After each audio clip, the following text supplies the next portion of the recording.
नमस्कार, जय हिंद संगवारी हो। मैं प्रतीक सिंह फ्रॉम अर्जुना क्लासेस आप सबके लिए लेकर गया हूं आज अनजाने अनसुने रहस्य छत्तीसगढ़ के, अर्थात छत्तीसगढ़ के अनसुने तथ्य। अर्थात दोस्तों, मिल गए आखिर वह खजाना जो कि CGPS व्यापम के क्वेश्चन का भंडार था। और वहीं से आज एक टॉपिक पे हम बृहद चर्चा करने के लिए लेकर के आए हैं आप सबके लिए। आज की टॉपिक बहुत ही विशेष है जो कि है छत्तीसगढ़ के जनजाति से। तो अर्जुना क्लास में आप सबका स्वागत करते हैं। चलिए चलते हैं हमारे क्लास की ओर।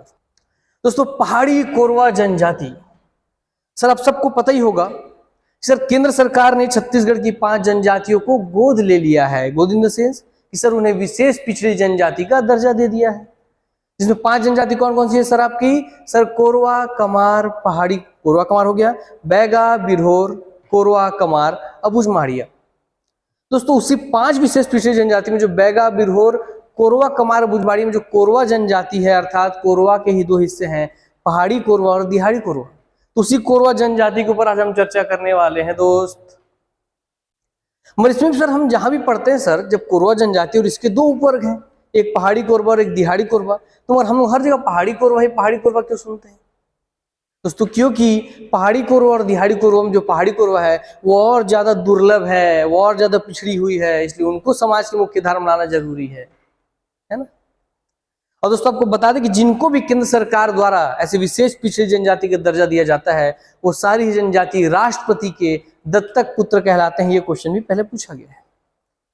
और आज हम ये नॉर्मल क्लास नहीं होने वाली है, इसमें ऐसे बहुत सारे क्वेश्चन हैं जो आपको जीवन में पहली बार ही देखने मिलेंगे, या शायद सारे क्वेश्चन पहली बार ही आपको देखने मिले। और उसके साथ साथ आज आपको वो सारी कहानियां सुनने मिलेंगी जिनसे दोस्तों आप ये जान पाएंगे कि पहाड़ी कोरवाएं अपनी उत्पत्ति के पीछे कौन कौन सी किंवदंतियां प्रचलित है, अपनी उत्पत्ति किनसे मानते हैं। तो आइए दोस्तों, हम देखते हैं कि पहाड़ी कोरवा जनजाति जुड़ी क्या क्या किंवदंतियां हैं। जिन सबसे पहले आप सबके सामने यहाँ पे दिख रहे होंगे कि भैया यहाँ शंकर भगवान जी और यहाँ पार्वती माता है। तो आइए सबसे पहली किंवदंती दोस्तों कि पहाड़ी कोरवा जनजाति या कोरवा जनजाति अपनी उत्पत्ति किन से मानती है या उनकी उत्पत्ति के पीछे क्या क्या किंवदंतियां हैं। तो उसमें पहली किंवदंती आपको मैं सुनाता हूं दोस्तों। पहली किंवदंती जुड़ी हुई है साक्षात हमारे शंकर जी से और पार्वती माता जी से। पहले इन चरण में नमन है हमारे भगवान के। और दूसरी बात कि देखिए, कहानी सुनिएगा कि एक समय की बात है जब हिमालय की पहाड़ी से उतर करके शंकर जी, क्योंकि हिमालय पर्वत है भाई, पूरा बर्फ से आच्छादित है, तो वहां तो खेती किसानी होता नहीं है, तो साक्षात शंकर भगवान और पार्वती माता इन मैदानी क्षेत्रों में आते हैं। और मैदानी क्षेत्रों में आकर छत्तीसगढ़ के क्षेत्र के आसपास क्षेत्रों में दोस्तों यहाँ पर ये खेती जंगल को पूरा काट करके उसमें आग लगा करके उसमें दोस्तों अच्छे से फसल के बीज बो देते हैं, खेत को जोत करके उसमें बीज वगैरह बो देते हैं। मगर मुद्दा है कि भाई ये भोले बाबा इतना दिन तो रह नहीं सकते, क्योंकि पूरा कैलाश में परिवार छोड़ के आए थे। तो अब क्या हुआ कि उनको जाना था, तो भैया उन्होंने क्या किया, एक काक भगौड़ा, जिसको आप जानते हैं ना, हाँ, काक भगौड़ा लकड़ी का पुतला होता है, मगर इन्होंने मिट्टी का एक पुतला बना दिया। और उसको इस तरीके से बनाया कि दोस्तों वो पुतला जो था खेतों के बीच में खड़ा रहता था और अपने मुंह से आवाज निकालता था। आवाज था का ओ वा कोवा, क्या का ओ वा कोवा, समझिएगा। तो इस तरीके से दोस्तों पुतला खेत के बीच में खड़े रह करके का ओ वा कोवा रह करके आवाज निकालता रहता था। इस का ओ वा कोवा का मतलब क्या होता है ये आपको थोड़ी देर में पता चल ही जाएगा दोस्तों। फिर ऐसा पुतले को स्थापित करके पार्वती माता और शंकर जी कैलाश पर्वत की ओर चले गए अपने। फिर दोस्तों जब ऋतु बदली तो जब वापस आए शंकर जी पार्वती माता खेत के कटाई के समय पर, तो देखा कि फसल लहलहा रही थी, पूरे धन धान्य से भरा हुआ था खेत, पूरा फसल लहलहा रही थी। तो इसे देख करके शंकर जी ने पूरे फसल की कटाई की और पार्वती माता ने अति प्रसन्न होकर के शंकर जी से निवेदन की कि हे प्रभु, इस काक भगोड़े के, इस मिट्टी के पुतले की वजह से ही हमारी खेत की सुरक्षा हो पाई है सभी जानवरों से, जीव जंतुओं से, तो आप इसे जीवन दान दे दीजिए, अर्थात आप इस पुतले को जीवित कर दीजिए। तो शंकर जी बोले नहीं पार्वती, अगर मैं इसे जिंदा कर दूंगा तो इस पुतले को जो मैंने धनुष तीर पकड़ा के यहाँ पे रखा हुआ था, वो इस धनुष तीर से सभी का शिकार करने लगेगा। तो पार्वती माता फिर भी नहीं मानी और वहां पे जाकर के भैया जिद करने लगी कि नहीं, अब इनके अंदर जान फूकिए। तो अंतिमतः पार्वती माता की बात का सम्मान रखते हुए शंकर जी ने उस पुतले में जान फूक दिया। और दोस्तों जान फूका तो सीधा तीर धनुष लेकर के वो पुतला आके शंकर जी के सामने खड़ा हो गया। तो शंकर जी ने कहा कि देखो, तुमने मेरे खेत की बहुत ही अच्छे से सुरक्षा की थी, इसलिए मैंने तुमको जीवन दान दिया है और तुम आज से पहाड़ी कोरवा जनजाति कहलाओगे। क्यों क्यों कहलाओगे? क्योंकि तुमने, और तुम्हारा नाम कोरवा होगा। तो कोरवा क्यों होगा? क्योंकि तुम यहाँ पे ध्वनि निकालते थे का ओवा कोवा, कोवा से कोरवा, है ना, का ओवा कोवा, जिसका अर्थ होता है कि भागो, एक आदमी है। अर्थात खेत में वो पुतला चिल्लाता था, को का ओवा कोवा का मतलब है एक आदमी है, भागो। तो का ओवा कोवा, एक आदमी है, भागो। तो दोस्तों जो कोवा था, उस कोवा से ही जनजाति का नाम कोरवा पड़ गया। तो समझ गया बात की उत्पत्ति का सिद्धांत आप सुन लिए। ठीक है, तो इसी क्रम में कुछ जानकारी अब हम ले लेते हैं कि किस बोली में जंगल का हिस्सा काट कर, क्योंकि भाई जंगल का हिस्सा काट करके भोले जी ने भैया उसको आग लगा करके उसमें खेती की थी। तो किस बोली में जंगल का हिस्सा काट कर आग लगा देने को दाही, दाही कैपिटल दाही, दहिया कहा जाता है? जाता है थोड़ा नीचे हो गया भैया, दिख नहीं रहा है, पर समझिए कि हाँ है, वो चीज लिखा वहां पर है ना, जाता है।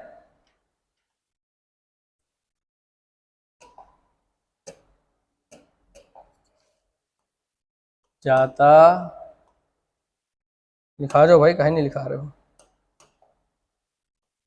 जाता है।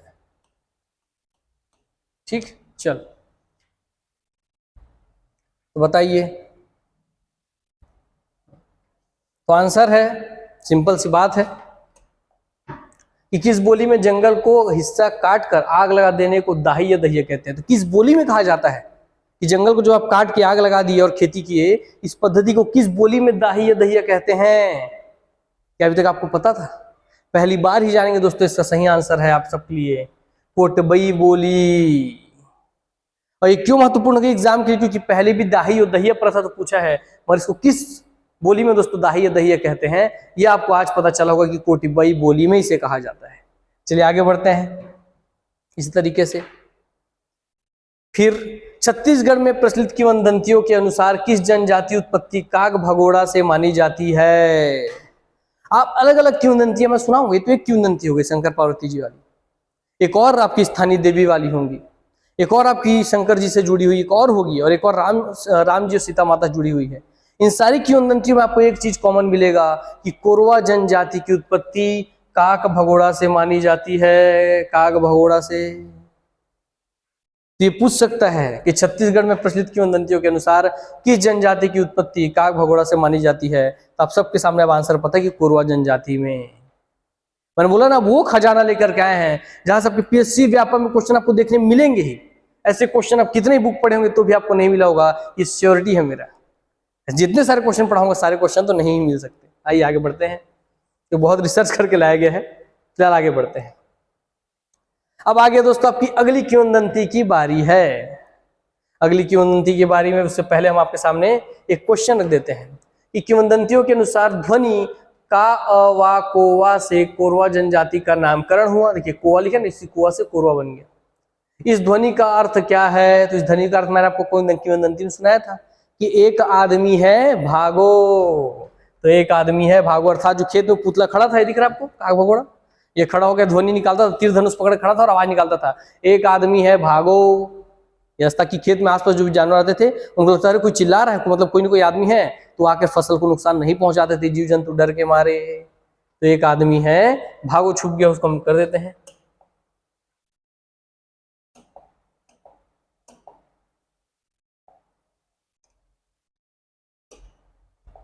एक आदमी है, भागो, ये हो गया पूरा।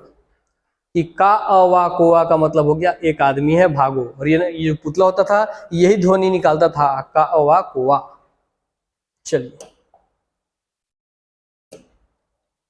डाल्टन ने, अब आगे दोस्तों अगली किंवदंती की बारी। तो आपको बता दें अगली किंवदंती खुद आपकी एक पुस्तक में लिखी हुई है। इस क्वेश्चन से आपको जानकारी मिलेगी कि डाल्टन ने किस पुस्तक में कोरवा की उत्पत्ति को लेकर एक संक्षिप्त विवरण प्रस्तुत किया है। इसका मतलब समझ गए कि कोरवा जनजाति की उत्पत्ति को लेकर के डाल्टन जी ने भी अपनी एक पुस्तक में विवरण दिया है। और दोस्तों उस पुस्तक का नाम क्या है? तो अपनी किस पुस्तक में वर्णन दिया है? तो पहले पुस्तक का नाम आप सबके सामने है, descriptive ethnology of Bengal 1872, 1872। Descriptive ethnology of Bengal 1872, Edward Tuite Dalton. तो जो एडवर्ड ट्यूट डाल्टन जी थे उन्होंने की द्वारा अगली किंवदंती आप सुनेंगे, जो उन्होंने अपनी इस पुस्तक डिस्क्रिप्टिव एथनोलॉजी ऑफ बंगाल 1872 में लिखा था। ठीक, डिस्क्रिप्टिव एथनोलॉजी ऑफ बंगाल 1872 में लिखा है। अब आइए उस किंवदंती से आपको हम परिचित करवा दें। ठीक है, चलिए।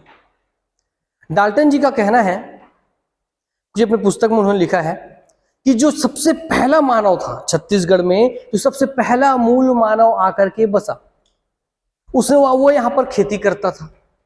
और जब वह खेती करता था तो यहाँ बहुत, भाई तो जंगल से भरा हुआ एरिया था छत्तीसगढ़, तो यहाँ के जो जीव जंतु थे उसके फसल को नुकसान पहुंचा देते थे। तो जो छत्तीसगढ़ का पहला मानव था उसने अपने फसल की सुरक्षा के लिए अपने खेत में एक काक भगोड़ा की स्थापना की, और उसको इस तरीके से बनाया कि वो आवाज भी किया करता था, और उसे बना करके अपने फसल में रख दिया उसने काक भगोड़ा को। फिर अचानक से एक दिन एक स्थानीय देवी उस स्थान से गुजर रही थी, उस खेत वाले स्थान से, तो उन्हें अचानक से देखा खेत में कि अरे ये इतना डरावना इतना भयानक सा कौन सा पुतला पड़ा हुआ है यहाँ खेत के बीच में। तो देवी माता ने देखा कि अरे ये तो एक काक भगोड़ा है। देवी माता को लगा कि अरे क्यों ना इसे जिंदा कर दिया जाए, और देवी माता ने उस काक भगोड़े में जान फूंक दी, और जिस काक भगोड़े में देवी माता ने जान फूंकी वही दोस्तों आपका कोरवा कहलाया। क्लियर? तब फिर समझिए काक भगोड़ा से उत्पत्ति माना गया, मगर यहाँ उत्पत्ति के पीछे जो जीवन दान दिया यहाँ पे एक स्थानीय देवी ने दिया, और खासकर कोरवा जनजाति में सबसे ज्यादा यही मान्यता है कि वो अपनी उत्पत्ति खुड़िया रानी से मानते हैं। तो कहीं ना कहीं क्या समझ में आ रहा है कि जो स्थानीय देवी थी वो कोई और नहीं, खुड़िया रानी थी। क्लियर हो गई बात? चलिए अब आगे बढ़िए। जो डाल्टन जी का बताया और इसके बारे में पूरा जानकारी उन्होंने अपने डिस्क्रिप्टिव एथनोलॉजी ऑफ बंगाल 1872 पुस्तक में लिखी है। फिर आ गया, किस जनजाति में दाही या दहिया प्रथा आज भी उनकी खेती के सगुन के रूप में मान्य है। ये क्वेश्चन अगर पूछ लेता मेरे पढ़ाने से पहले कि किस जनजाति में ये प्रथा उनके खेती के सगुन के रूप में मान्य है नहीं दिख रहा है मगर मैं बोल दिया, सुन लीजिए दोस्तों, कोरवा जनजाति के। अब आप पढ़ रहे हैं तो आपको सबका आंसर आप कोरवा जनजाति बता देंगे, मगर एक बार आप ईमानदारी से दिल में हाथ रख के पूछिएगा कि अगर क्वेश्चन आया था एग्जाम में तो क्या आपसे बनता? तो आंसर है नहीं। और जिनको भी लग रहा है कि सर बहुत ही अच्छे लेवल के क्वेश्चन है, बहुत ही अच्छा रिसर्च करके आपने लेके आया है, तो जरूर दोस्तों कमेंट में आप अप्रिशिएट कीजिएगा, ताकि मैं और ऐसे ही बहुत सारे टॉपिक आपके लिए लेकर के आ सकूं, जहां से आने वाले समय में पीएससी व्यापक में क्वेश्चन दिखेंगे। अर्जुना की तरफ से ये वह प्रयास है दोस्तों जो एग्जाम में आने के बाद कॉपी आंसर, जो क्वेश्चन आंसर उसको कॉपी पुस्तक में प्रिंट नहीं करके बेच रहे हैं। ये एग्जाम में आने से पहले ही आपको क्वेश्चन आंसर बता दिए जा रहे हैं कि ये आएंगे। तो अगर आपको अच्छा लगता है मुहिम तो कमेंट बॉक्स में जरूर बताइएगा, क्लास को लाइक कीजिएगा, चैनल को सब्सक्राइब कीजिएगा, कमेंट बॉक्स में मैसेज कीजिएगा, ताकि हमें पता चले कि भाई ये मुहिम आपको अच्छी लग रही है, ताकि हम इस मुहिम पर काम करें, अन्यथा हम इस क्लास को बनाना बंद कर देंगे। चलिए, तो कहानी के साथ साथ दोस्तों पूरे फैक्ट। छत्तीसगढ़ आदिम जाति अनुसंधान एवं प्रशिक्षण संस्थान रायपुर द्वारा किस वर्ष में आदिम जनजातियों का परिवारवार सर्वेक्षण किया गया था? बताइए, क्वेश्चन आ जाता तो कि छत्तीसगढ़ आदिम जाति अनुसंधान एवं प्रशिक्षण संस्थान रायपुर द्वारा किस वर्ष में आदिम जनजातियों का परिवारवार सर्वेक्षण किया गया था? बताइए कौन सा वर्ष था वो? बता ही नहीं सकते आप, मैं लिख के दे देता हूं, मगर आज को आपको याद रहेगा। कैसे सर? वर्ष है 2006, जो इसमें नहीं दिया है तो मैं आपको पढ़ा देता हूं, लिख देता हूं 2006। ठीक, चलिए कोई दिक्कत नहीं है, होता है कि कई बार प्रिंट मिस्टेक हो जाते हैं, क्योंकि सब ये वर्ष 2006। क्लियर हो गई बात? चलिए, कि वर्ष 2006 में छत्तीसगढ़ आदिम जनजाति अनुसंधान एवं प्रशिक्षण संस्थान रायपुर द्वारा वर्ष 2006 में आदिम जनजातियों का परिवारवार सर्वेक्षण किया गया, और इस परिवारवार सर्वेक्षण में पता चला कि सबसे ज्यादा कोरवा जनजाति के परिवार निवास करते हैं सरगुजा जिला में, फिर जसपुर जिला में, और फिर कोरबा जिला में। अर्थात आपको इनका निवास स्थान पता चल गया कि कोरवा जनजाति का मुख्य रूप से निवास स्थान है कौन सा? सरगुजा, जसपुर और कोरबा। और इसमें सबसे ज्यादा उनकी ऐतिहासिक मान्यता किस स्थान पे है? तो सरगुजा और जसपुर, क्योंकि वहां के रियासतों के ये जमींदार भी रहे हैं। ठीक, और सरगुजा से अब याद रखिएगा, क्योंकि अगली किंवदंती जोड़ने वाला हूं मैं सरगुजा संभाग से। तो अगली किंवदंती आप सबके सामने पेश करता हूं। चलिए, तब तक आप जानिए कि व्यक्ति कौन है। दोस्तों यही है आपके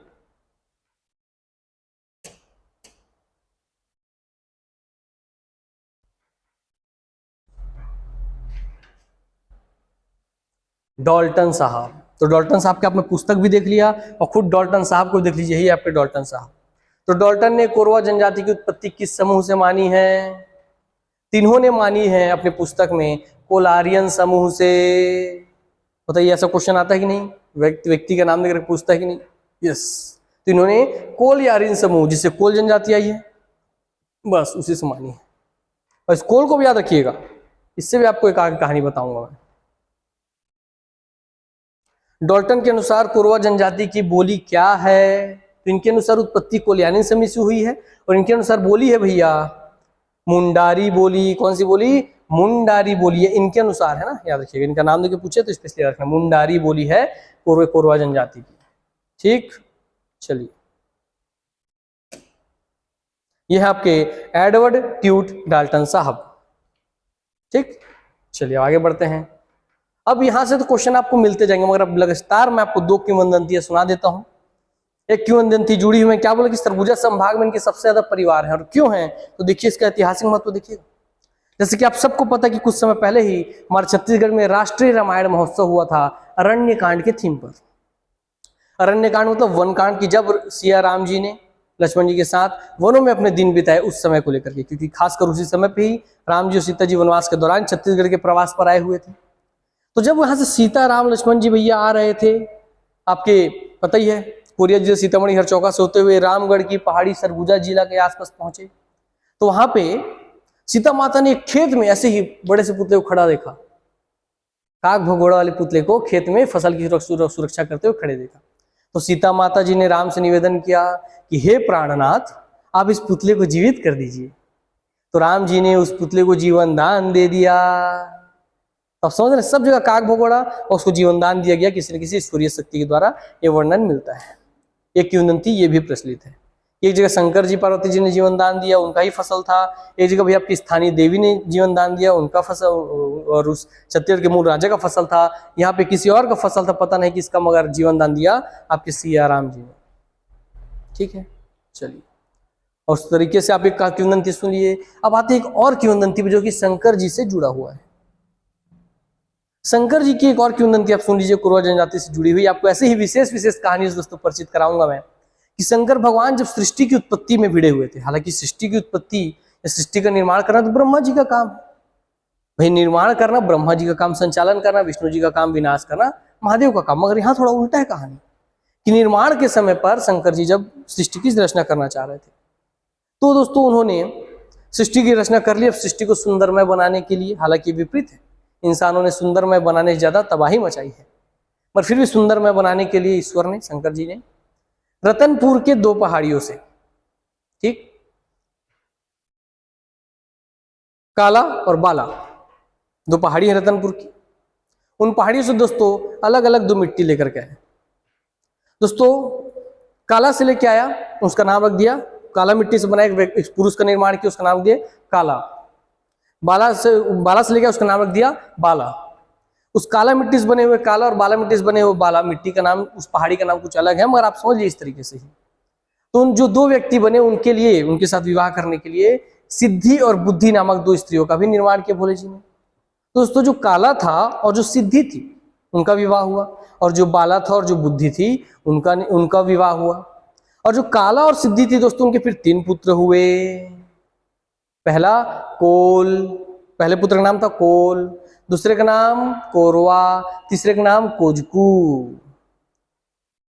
तो कोल जिससे कोल जाति आप समझ रहे हैं, कोरवा जिससे कोरवा जाति, इसलिए देखिए कोलारियन समूह लिखा था कि कोलारियन समूह से मानते हैं, और कोजकू जिसको आप कोरकू जनजाति के रूप में सुनते हैं। तो कोल, कोरवा, कोजकू, कोजकू को आप कोरकू जनजाति के रूप में जानते हैं छत्तीसगढ़ में। फिर इसमें जो दूसरे पुत्र थे कोरवा, इनके 2 पुत्र हुए, और इनके एक पुत्र जाकर के पहाड़ों पे निवास करने लग गए, और एक पुत्र दोस्तों जमीन पे निवास करने लग गए। तो जो पहाड़ों पे निवास किए इनके कोरवा के पुत्र, उनका नाम पड़ा पहाड़ी कोरवा, और जो जमीन पर स्थानीय समतल भूमि पर निवास करने लगे उनका नाम पड़ा दिहाड़ी कोरवा। तो आप समझे कि इनके 2 ही उपवर्ग क्यों है। तो शंकर जी की इस कहानी से आपको पता चल गया होगा। चलिए क्लियर। तो भाई सारी किंवदंतियां, सारी कहानी आपको समझ में आ गया होगा। अब आते हम सीधा लगातार क्वेश्चन की ओर, एकदम रॉकेट की स्पीड से क्वेश्चन करेंगे और इस सेशन को समाप्त करेंगे, क्योंकि आपके लिए बहुत महत्वपूर्ण क्वेश्चन वेट कर रहे हैं। कौन सी जनजाति के लोग पेड़ों पर मचान बनाकर रहते हैं? तो देखिए पेड़ों के ऊपर मचान बनाकर रहते हैं, हालांकि घर है मगर दिखाने के लिए मचान बनाकर रहते हैं। तो कोरवा जनजाति के लोग। अगला क्वेश्चन, किस जनजाति में 5 वर्षीय आयु होने पर लड़के के हाथ में 10 से 16 निशान आग से जलाकर बनाए जाते हैं? दोस्तों वही जनजाति आपकी कोरवा जनजाति ही। और इस आग से जलाकर बनाए गए निशान को क्या कहते हैं? ये भी क्वेश्चन पूछा जा चुका है पहले। कोरवा जनजाति में आग से जलाकर बनाए गए निशान को किस नाम से जाना जाता है? तो अगर आपका बच्चा 5 साल का हो जाएगा तो उसके हाथ में जलते हुए आग के लोहे से 10 से 16 निशान बनाए जाते हैं दोस्त, और जिसे कहा जाता है दरहा। याद रखिएगा ये क्वेश्चन, हालांकि आ चुका है दरहा वाला। पूर्व काल में कोरवा जनजाति द्वारा की जाने वाली स्थानांतरित कृषि को किस नाम से जाना जाता था? पहले जब स्थानांतरित कृषि करते थे, एक जगह के जंगल को काटे खेती किए, फिर वहां छोड़े दूसरी जगह गए वहां का जंगल काटे खेती किए, इस खेती को किस नाम से जाना जाता था? तो नाम था देवारी। याद रखिए कि बहुत महत्वपूर्ण है, क्योंकि अभी तक आपने देवार जनजाति के रूप में पढ़ा है, देवार जाति के रूप में पढ़ा है, मगर देवारी दोस्तों एक खेती की परंपरा थी, स्थानांतरित कृषि की इनकी पूर्व काल की परंपरा थी। सर मोरे तो देखिए कितने खराब है सर जनजाति लोग, पूरे जंगल काट दे रहे हैं, स्थानांतरित कृषि कर दे रहे हैं। नहीं मेरे दोस्त, जब भी किसी एक स्थान को काटते हैं वहां खेती करते हैं, फिर दूसरे स्थान जाते हैं वहां जंगल काटते हैं खेती करते हैं, तो जब एक स्थान से दूसरे स्थान जाते हैं तो पुराने स्थान पर ये फिर से बहुत सारे जितने पहले पेड़ पौधे थे उससे ज्यादा पेड़ पौधे लगा देते हैं, ताकि वो भूमि फिर से उपजाऊ हो जाए, और वैसे फिर उसको काट करके दोस्तों फिर से उसके उपजाऊ का वो उपयोग कर सकें। इस तरह से भूमि भी संरक्षित रहती थी और उनकी खेती भी होकर जीवन भी यापन करती थी।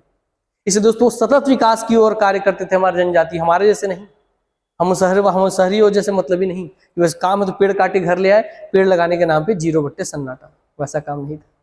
तो याद रखिए कभी भी तो जनजातियों ने हमेशा ही प्रकृति को पोषित किया है, दूषित नहीं। किस जनजाति में शिकार पर जाते समय कहानी कहने की परंपरा है? अगर एग्जाम में आ जाता तो दोस्तों आप भुजमाड़िया वगैरह बस्तर की किसी जनजाति को मार के आते लिखी थे, मगर आप पढ़ रहे तो आपको पता कि हाँ भैया पहाड़ी कोरवा जनजाति है। ठीक है, कोरवा जनजाति। पूर्व काल में किस जनजाति में बच्चे के रुदन को अपशगुन मानते थे? और इससे आप जुड़ी कहानी बता दूं कि बच्चे को रोने की अपशगुन मानते थे पूर्व काल में, कोरवा जनजाति ही थे और अपशगुन मानते थे। तो कभी कभी ऐसा भी होता था पूर्व काल में, ऐसी किंवदंती ऐसे सुनने को मिलता है, इसका कोई लिखित साक्ष्य नहीं कि भैया बच्चे के रुदन को, जो बच्चे के रोने को अपशगुन मानते थे, और कभी कभी उस बच्चे को ही मार डालते थे। मगर इस विवाद के 2 पक्ष हैं और दोनों एक दूसरे के विपरीत हैं। एक तरफ तो इनके में संतान उत्पत्ति को ईश्वर की देन मानते हैं, इसलिए दोस्तों ये अलग से खुद डिलीवरी के समय, बच्चे के डिलीवरी के टाइम पे, प्रसव के टाइम पे एक अलग से झोपड़ी का निर्माण करते हैं। और झोपड़ी का नाम भी पूछा एग्जाम में पूछेगा कि बताइए किस जनजाति में प्रसव के लिए अलग से झोपड़ी का निर्माण किया जाता है? तो आपके भैया कोरवा जनजाति में। और झोपड़ी को क्या कहते हैं तो ये आप आगे देख लेंगे। तो दोस्तों समझिए, एक तरफ बोले कि बच्चा रोता था और उसके रुदन को अपशगुन मानते थे, बच्चे को मार देते थे, और एक तरफ कहा जाता है कि नहीं ये बच्चे को भगवान की देन मानते थे। तो दोनों ही बातें हैं, दोनों ही जनजाति जोड़ के आप ध्यान रखिए। तो पूर्व काल में किस जनजाति में बच्चे के रुदन को अपशगुन मानते थे? तो कोरवा जनजाति में। आगे बढ़ते हैं। अब इनके बहुत सारे गोत्र हैं तो क्वेश्चन बनाने की आवश्यकता नहीं थी, मैं सीधे लेके आ गया हूं कि मुड़ीहार, हसदा, इदमे, फरमा, समाउर हला, गोन, बंडा, इदिनवार, सोनवानी, भुदीवार, बिरवानी उपरोक्त सभी कोरवा जनजाति के गोत्र हैं। नाम याद रख लीजिए, इदिनवार, भुदीवार, सोनवानी, बिरवानी, इदिनवार, भुदीवार, सोनवानी, बिरवानी, गोन, बंडा, मुड़ीहार, हसदा, इदमे, फरमा, समाउर हला, ये सारे इनके गोत्र। और आपको पता है कि पहले भी पीएससी व्यापम ने बहुत सारी जनजातियों के गोत्रों से क्वेश्चन पूछा है कि बताइए गोत्र का नाम दे दिया, पूछता है कि किस जनजाति के गोत्र हैं, तो आपको पता होना चाहिए। ठीक, आगे दोस्तों आपको झोपड़ी वाला क्वेश्चन लीजिए, पर्णकुटी वाला क्वेश्चन आ गया आपका कि कोरवा जनजाति में प्रसव हेतु, बच्चे की डिलीवरी के समय का बात हो रहा है, प्रसव मतलब इसे प्रसव प्रसूति गृह बोलते हैं ना। हाँ, तो कोरवा जनजाति में प्रसव हेतु अलग से निर्मित की गई पर्णकुटी को किस नाम से जाना जाता है? ऐसे से एक और क्वेश्चन बनेगा कि कौन सी जनजाति है जिसमें प्रसव के लिए अलग से एक पर्णकुटी या झोपड़ी बनाई जाती है? तो आंसर दोस्तों कोरवा जनजाति। और इस झोपड़ी को जानते हैं दोस्तों किस नाम से? तो कुंबा। याद रखिएगा, बोला ऐसे से क्वेश्चन है जबकि एग्जाम में आने के लिए 100% एकदम भैया काबिल है, उस काबिल मतलब समझिए काबिल है कि हमको लीजिए एग्जाम में आप, क्योंकि इससे आप छत्तीसगढ़ के बारे में बहुत कुछ जानेंगे। अनसुना छत्तीसगढ़ है ये। कोरवा जनजाति में प्रसव कराने वाली दाई को किस नाम से जाना जाता है? तो कोरवा जनजाति में जो प्रसव कराने वाली दाई आती है, अब उसे किस नाम से जानते हैं? ये उन्हें जानते हैं आपके डोंगिन दाई के नाम से, अर्थात डोंगिन दाई कहा जाता है उन्हें, डोंगिन दाई। ठीक है, चलिए आगे बढ़ते हैं। किस जनजाति में मूल रूप से शिशु नाल, शिशु का जो नाल है वो तीर या चाकू से काटकर उसी झोपड़ी में गाड़ने की प्रथा है? तो देखिए उनके जन्म वाले प्रथा से आप इतना सब समझ गए, तो दोस्तों वो भी आपकी है कोरवा जनजाति। अगला क्वेश्चन, किस जनजाति में जिस झोपड़ी में मृत्यु होती है उसे नष्ट कर दूसरी झोपड़ी बनाने की परंपरा है? तो ये भी है दोस्तों कोरवा जनजाति। अभी आप पढ़ रहे हैं तो आपको सबका आंसर पता चल रहा है, और सोचिए क्वेश्चन आ जाता तो आपका हालत खराब हो जाता एग्जाम में, ये 100% गारंटी इस बात की। फिर आगे मृत्यु भोज से जुड़ा हुआ क्वेश्चन भैया लीजिए। कोरवा जनजाति में मृत संस्कार को किस नाम से जाना जाता है जो प्रायः 10 दिन तक चलता है? तो भैया बताइए मृत संस्कार को किस नाम से जानते हैं? तो ये जानते हैं नवाधानी के रूप में। किस नाम से जानते हैं? नवाधानी के नाम से जानते हैं। किस नाम से जानते हैं? नवाधानी, नवाधानी। ये क्वेश्चन पूछ भी चुका है, ठीक। तो इनके भैया मृत संस्कार को जानते हैं नवाधानी के नाम से। आइए आगे बढ़ते हैं। अब कोरवा जनजाति में क्रिया कर्म को किस नाम से जाना जाता है? देखिए मृत संस्कार जो पूरे 10 दिन चलता है उससे तो बोलते हैं भैया नवाधानी, मगर जो क्रियाकर्म है, क्रियाकर्म को किस नाम से जाना जाता है? तो उसका आंसर दोस्तों आपका कुमारी भात। क्या? क से क्रियाकर्म, क से कुमारी भात, याद रहेगा आपको? यस। चलिए आगे बढ़ते हैं। कोरवा जनजाति के जाति पंचायत को किस नाम से जाना जाता है? बताइए बाप, किस नाम से जानते हैं इनकी जाति पंचायत को? तो आंसर है मेरे दोस्त बिना समय व्यर्थ किए कि इनकी जाति पंचायत को जानते हैं आपकी मेयारी या मयारी के नाम से। तो यहाँ तो मया है, मया ही मया है, प्यार ही प्यार, या मेयारी के नाम से जानते हैं, ठीक। तो याद रखिएगा इनके जाति पंचायत को किस नाम जानते हैं? मेयारी या मयारी के नाम से। कोरवा जनजाति के जाति पंचायत मेयारी के मुखिया को किस नाम से जाना जाता है? अब ये बताइए, इनकी जो जाति पंचायत को मेयारी कहते हैं, और जाति पंचायत के मुखिया को किस नाम से जानते हैं? ये भी नहीं पता होगा आपको, मैं गारंटी दे रहा हूँ। मूसीचा या टोलादार, तो उसे जानते हैं, उन्हें जानते हैं मूसीचा या टोलादार के नाम से। और आगे बढ़िए, जनजाति विवाह से जुड़े कुछ क्वेश्चन ले आते हैं कि विवाह में वर पक्ष द्वारा वधु के पिता को दिए जाने वाला भेंट किस नाम से जाना जाता है? और ये केवल इस जनजाति के लिए नहीं है, छत्तीसगढ़ के लगभग सभी जनजातियों में यही नाम से जाना जाता है। तो दोस्तों बताइए, वर पक्ष द्वारा वधु के पिता को दिया जाने वाला भेंट किस नाम से जाना जाता है? तो उसे जानते हैं सुक के नाम से, ठीक है, सुक या सुका बोलते हैं। अगला क्वेश्चन, किस जनजाति में द्वितीय विवाह करना प्रतिष्ठाजन्य माना जाता है? इससे जुड़ी आपको एक कहानी सुनाता हूं कि कौन सी जनजाति है जहां दूसरा विवाह करना प्रतिष्ठाजन्य मानते हैं? तो कोरवा जनजाति है। तो आंसर आप जान चुके हैं, ठीक है। मतलब सुनिएगा कि इनमें प्रतिष्ठाजन्य मानते क्यों हैं, ये क्यों दूसरे विवाह को प्रतिष्ठाजन्य मान रहे हैं? क्योंकि दोस्तों ऐसा कहा जाता है, ऐसा इनकी संस्कृति में देखने मिला है कि कोरवा जनजाति जब विवाह करते हैं किसी स्त्री से, तो पहले बच्चे के होने के उपरांत, ठीक है, जैसे उनका एक बच्चा हो जाता है, वो पत्नी अपने बच्चे को लेकर के अलग रहने लगती है और जो पति हो अलग रहने लगता है। और दोस्तों इनके जनजाति में प्रचलित है, और वो पत्नी फिर अपने कंदमूल संग्रहण करेगी, अपने खाने पीने का व्यवस्था देखेगी, और उस खाने पीने का एक हिस्सा अपने पति को भेंट स्वरूप देगी। इसका मतलब कि वो पति क्या करेगा, वो पति और 2-3 विवाह करेगा ताकि वो आराम से बैठ के सीढ़ी जैसे सोता रहे, बच्चे पैदा करके उनके साथ, और दोस्तों सबसे उनको खाने पीने का सामान मिलता रहे, तो उसका जीवन आराम से चलता रहे। इसीलिए क्योंकि उनको ज्यादा भोजन मिलेगा बिना मेहनत के, इसलिए एक से अधिक विवाह का इनके प्रचलन है, इसलिए इनके में दूसरा विवाह को प्रतिष्ठाजन्य माना जाता है। तो क्या सर इसमें सब ऐसे कर सकते हैं? नहीं, इनकी जनजातियों में बहुत सारे दोस्तों आपके नियम कानून भी हैं। ऐसा नहीं कि सबके सब कर सकते हैं विवाह, ऐसा तो फिर पूरा परिवार बर्बाद हो जाएगा, तो ऐसा नहीं है। सब जनजाति के अपने अपने नियम कानून हैं, मगर हाँ इनके जनजाति में देखने मिलता है। कोरवा जनजाति में विवाह के 4 चरण होते हैं। पहला चरण मंगनी, दूसरा सूत बधौनी, तीसरा विवाह और चौथा गौना। और विवाह के 2 से 3 साल बाद गौना की प्रक्रिया चलती है। तो मंगनी, सूत बधौनी, विवाह और गौना पूछ लेता कभी भी कितने चरण होते हैं, यहाँ से क्वेश्चन, 1 चरण, 2 चरण, 3 चरण, 4 चरण, तो 4 चरण कौन से नहीं है डाल के देता, तो मंगनी, सूत बधौनी, विवाह और गौना। आइए आगे बढ़ते हैं। अब कोरवा जनजाति की सर्वमान्य आराध्य देवी कौन है? भाई जो सबसे ज्यादा इनके मानी जाती है कौन होंगी? जिनसे अपना उत्पत्ति मानते हैं। कौन? खुड़िया रानी जी, तो खुड़िया रानी देवी। कोरवा जनजाति किस देवी से अपनी उत्पत्ति मानते हैं? तो खुड़िया रानी से, आपको पहले ही बता चुका हूं। ठीक, आइए उनके नृत्य से जान लीजिए। पहाड़ी कोरवा जनजाति में 3 त्योहार प्रमुख हैं जो निम्नलिखित है। ये महीने हिसाब से इसका क्वेश्चन पूछेगा आने वाले टाइम में। इनके पुष में देवथान नामक प्रमुख त्योहार है, क्वार में नवाखाई नामक, और चैत्र में होली। तो क्वार में नवाखाई, चैत्र में होली तो पता होगा, पुष में देवथान याद रखिएगा आप अलग से।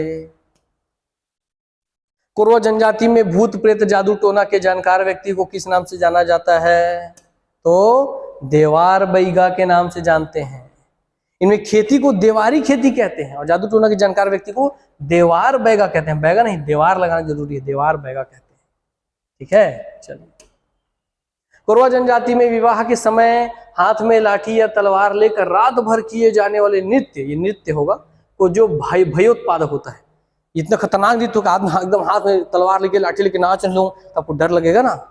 और ये विवाह के समय से नृत्य होता है, तो भयोत्पादक होता है, उसे किस नाम से जानते हैं? इनके विवाह के समय होने वाले इस भयोत्पादक नृत्य को जानते हैं दोस्तों आपके दमनज नृत्य के नाम से। क्या? दमनज नृत्य। या पहले भी क्वेश्चन आ चुका है, इसमें अलग अलग क्वेश्चन बनेगा। रात भर चलने वाले नृत्य क्या कहते हैं? दमनज। ऐसा कौन सा विवाह है जिसमें लाठी तलवार लेकर नाचते हैं? दमनज। दोस्तों भयोत्पादक कौन सा नृत्य है? दमनज। 3 क्वेश्चन बनेंगे, मैंने एक ही में डाल दिया है। किस प्रसिद्ध चित्रकार ने पहाड़ी कोरवा द्वारा बनाए गए चित्रों को समकालीन आधुनिक चित्रकारों के समतुल्य माना है? दोस्तों इस जनजाति को जब ये प्रसिद्ध चित्रकार जी ने पेंसिल माने पेंट कलर और बोर्ड वगैरह दिया, तो इन्होंने जो पेंटिंग बनाई ना, उसको इन चित्रकार ने, जो खुद प्रसिद्ध चित्रकार है, कौन है आपको पता चलेगा, उन प्रसिद्ध चित्रकार ने इनकी द्वारा बनाई हुई पेंटिंग को आधुनिक चित्रकार से तुलना किया कि अरे ये तो अद्भुत ही एकदम जादुई चित्रकारी कर दी इन्होंने, तो एकदम प्रेरित हो गए वो इनसे। और दोस्तों उस प्रसिद्ध चित्रकार का नाम था जगदीश स्वामीनाथन जी। कौन? जगदीश स्वामीनाथन जी। यही है दोस्तों वह जगदीश स्वामीनाथन जी, और यही है वो पेंटिंग दोस्तों, आपको यकीन नहीं हो, देखिए, जो कोरवा जनजाति ने बनाई थी, उनके द्वारा बनाई गई ये अद्भुत पेंटिंग आप देख रहे हैं। वर्तमान के आधुनिक पेंटर उनसे भी अच्छे क्वालिटी का है ये। और ये है जगदीश स्वामीनाथन जी, जिन्होंने उनको चित्रकारी के लिए दोस्तों मौका दिया था। ठीक, जगदीश स्वामीनाथन, नीचे चला गया, जगदीश स्वामीनाथन जी नाम है। और स्वामीनाथन जी द्वारा कोरवा जनजाति के परिणामी चित्र, इस परिणामी चित्र को देखकर किस नाम से एक मोनोग्राफ लिखा गया है? तो उस मोनोग्राफ का नाम क्या है जो इन्होंने इनकी लिपि को देखकर लिखा? तो उन्होंने इस लिपि को, चित्रकारी की इस लिपि को नाम दिया जादुई लिपि। तो उन्होंने जो मोनोग्राफ लिखा उसका टाइटल था जादुई लिपि। क्या? जादुई लिपि, याद रखिएगा, ये क्वेश्चन भी पूछेगा आने वाले टाइम में। अंतिमतः दोस्तों क्लास आज की हो गई समाप्त। अब मेरा बस एक ही कहना है कि आप बहुत लंबे समय से पढ़ रहे होंगे, 4-4 साल, 5-5 साल, 6-6 साल, कोई बहुत लंबे समय से तैयारी कर रहे होंगे, मगर आप खुद बताइए क्या कभी आप इतनी गहनता के साथ किसी एक टॉपिक पे चर्चा किए थे?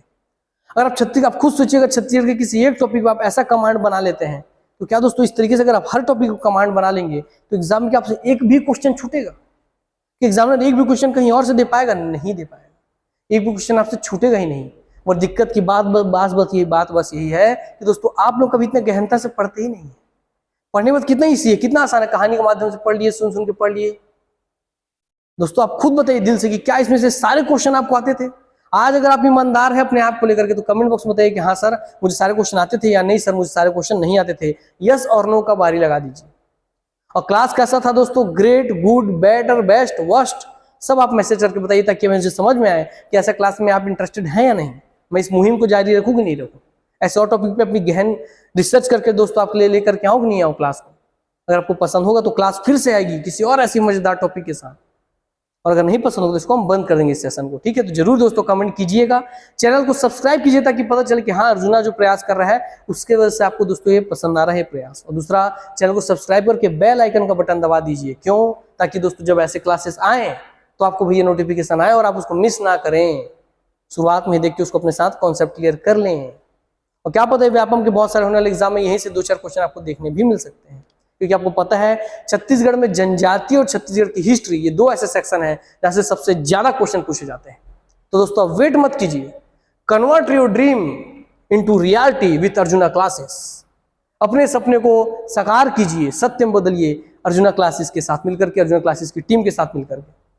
हमारे यहाँ CGPSC प्रीलिम्स और व्यापम के बैच तो चलते ही हैं, आपको पता ही होगा, मगर आपको डिसाइड करना है कि आप किसके साथ अपना भविष्य किनके हाथों में देने वाले हैं।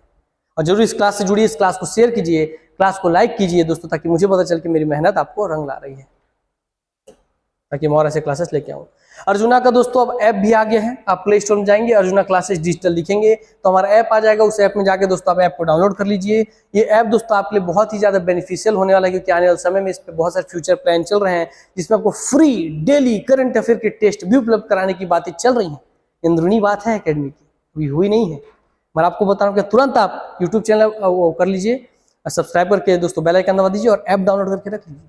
तो जिस दिन से मुहिम चालू हुई, पहले दिन से ही आप जुड़ेंगे दोस्तों, आपको छत्तीसगढ़ के हर दिन का डेली करंट अफेयर का टेंशन खत्म। यूट्यूब में आप फ्री करंट अफेयर देखेंगे और ऐप में जाके दोस्तों आप सीधा सीधा उस टेस्ट को, उसका टेस्ट लगा लेंगे, ताकि आपको 2 बार आपका क्रॉस चेक वहीं पे हो जाएगा और आप फिर निश्चिंत होकर किसी भी एग्जाम बैठेंगे और करंट अफेयर में सबका हालत खराब कर देंगे, अकेले इतना क्वेश्चन सोल्व करेंगे। दोस्तों बाकी याद रखिए कि जीवन में जीतने उतने का, हार के बीच का डर मत है कि मैं जीतूंगा कि हारूंगा, सक्सेस होगा कि फेल होऊंगा, नहीं। हमेशा जीवन में लर्निंग, सीखने की कोशिश कीजिए। क्यों? क्योंकि सीखने की कोशिश कीजिए, हारने का डर है कैसा। क्योंकि सीखने की कोशिश कीजिए, हारने का डर है कैसा, क्योंकि हार से भी जो मिली सीख आपको जिता ही देती है। क्योंकि अगर कभी आप हार रहे हैं तो डिप्रेशन मत जाइए, मोरल डाउन मत कीजिए, क्योंकि हार से जो आपको सीख मिली है वो सीख आपको जिता देगी। तो सीखने की कोशिश कीजिए, हारने का डर कैसा, क्योंकि हार से मिली सीख आपको जिता ही देता है। और ये बहुत बड़ी विद्वान ये लाइन का है दोस्तों, जो कि साक्षात मैं खुद प्रतीक सर, मैं स्वयं। तो दोस्तों आप लोगों के लिए दिल से लिखा है मैंने, इसको अपने जीवन में आत्मसात कीजिए। चलिए क्लास को समाप्त करते हैं। धन्यवाद, नमस्कार, जय हिंद, जय भारत, छत्तीसगढ़। हमेशा आप हंसते रहिए, खेलते रहिए, खिलखिलाते रहिए, निरोग रहिए, स्वस्थ रहिए, तंदुरुस्त रहिए, यही मेरी दुआ है आप सबके लिए। मिलते हैं नेक्स्ट क्लास में, तब तक के लिए नमस्कार, जय हिंद, जय भारत, जय छत्तीसगढ़। धन्यवाद।